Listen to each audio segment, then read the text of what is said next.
ये हमारे पास बच्चा है छोटा, इनमें से कोई पेशेंट नहीं है, छोटा बच्चा पेशेंट है जो आराम से मोबाइल गेम खेल रहा है। इनको कैसे चोट लगी थी, अंगूठा कट लग गया था। फिर हमारे पास ये आए थे टांके लगे हुए। हमने इनको क्या बताया, इनको क्या परेशानी हो रही थी, इनका आज जो 1.5 महीना हो गया है हमने क्या ट्रीटमेंट किया है और ये हमसे क्यों संतुष्ट हैं, इनके साथ क्या क्या प्रॉब्लम आ रही थी, वो सब इनसे सुनते हैं। हाँ जी सर, बता दो। मैंने पकड़ लिया आपका। अच्छा ठीक, कोई बात नहीं, फिर आराम से बता पाओगे आप। बच्चे का अंगूठा वो डबल बेड का जो एक ऊपर की लकड़ा वो लकड़ी होती है वो इसके हाथ के ऊपर गिर गई थी और इसका अंगूठा बिल्कुल डैमेज हो गया था, कचरा हो गया था अंगूठे का। कोई मुश्किल से 10% बचा था, वो लटक गया था।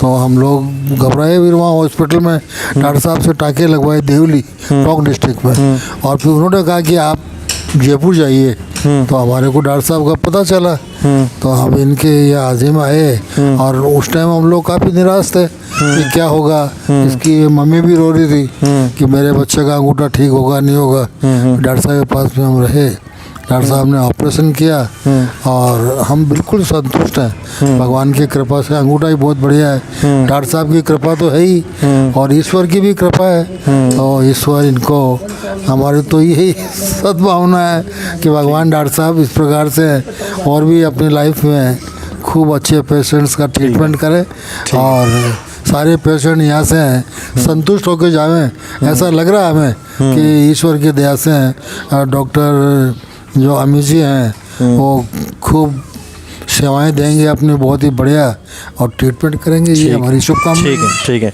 मम्मी जी आप बताओ, जब आपको पता चला कि आपके बच्चे का दोबारा ऑपरेशन होगा तो आपकी तो ज़मीन ही निकल गई होगी नीचे से। डॉक्टर साहब कोई दवाई से ठीक कर दो। बहुत घबराई हुई थी। तो फिर आपने दोबारा ऑपरेशन कराने का सलाह क्यों सोची आपने, करा लेते हैं? मुझसे डर नहीं लगा आपको? नहीं, वो करवाना था क्योंकि लग रहा था शायद अंगूठा नहीं कट हो जाए, हटाना नहीं पड़े।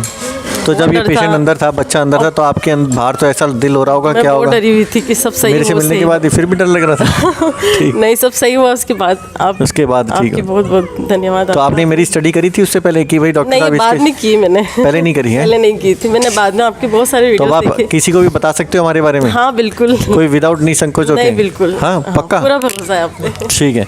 तो इनके द्वारा ये बताता हूँ, जब पेशेंट ठीक हो जाता है तब पेशेंट तो डॉक्टर के बारे में सब कुछ बोलता ही है, लेकिन मैं आप सबको ये बताना चाहता हूँ कि अगर वो पेशेंट ठीक नहीं भी होता तो भी उसको ये बताना चाहिए था अपने संसार में कि भैया मैं एक्सपर्ट डॉक्टर से मिल रही हूँ, अगर उनसे ठीक नहीं हुआ तो ठीक नहीं हुआ, तो किसी की गलती नहीं है। जब पेशेंट को ये चीज़ समझ में आने लग जाएगी तब मेरे ख्याल से डॉक्टर की वैल्यू तो अभी भी है, तब और ज़्यादा 7वें आसमान में पहुँच जाएगी और सारे पेशेंट ठीक होने लग जाएंगे। सारे लोग जो भी होते हैं अपनी प्रॉब्लम को देखने के बाद घबराए हुए होते हैं, लेकिन डॉक्टर भी अगर घबरा कर उनसे जवाब देता रहे कि हाँ मैं नहीं कर सकता, ये नहीं कर सकता, तो कोई फ़ायदा नहीं है उनका। उनको अपनी प्रॉब्लम के बारे में समझना है और क्या क्या ट्रीटमेंट ऑप्शन है और बेस्ट अवेलेबल ऑप्शन जो उनके लिए है वो डॉक्टर से पूछकर और उनका ट्रीटमेंट कराकर सब भूल जाना चाहिए। और ये बिल्कुल बच्चा ठीक है, मेरे को कोई कन्फ्यूजन नहीं है, इसकी ग्रोथ अच्छी होगी। अगर ये ऑपरेशन नहीं कराते तो हो सकता है तप्पास आने लग जाए, अंगूठा पतला हो जाए या इन्फेक्शन ना होके भी अंगुलर जाम हो जाए और उसकी पोजीशन चेंज हो जाए। तो अब ये बच्चा सारा अंगूठा सारा पार्ट यूज़ करेगा।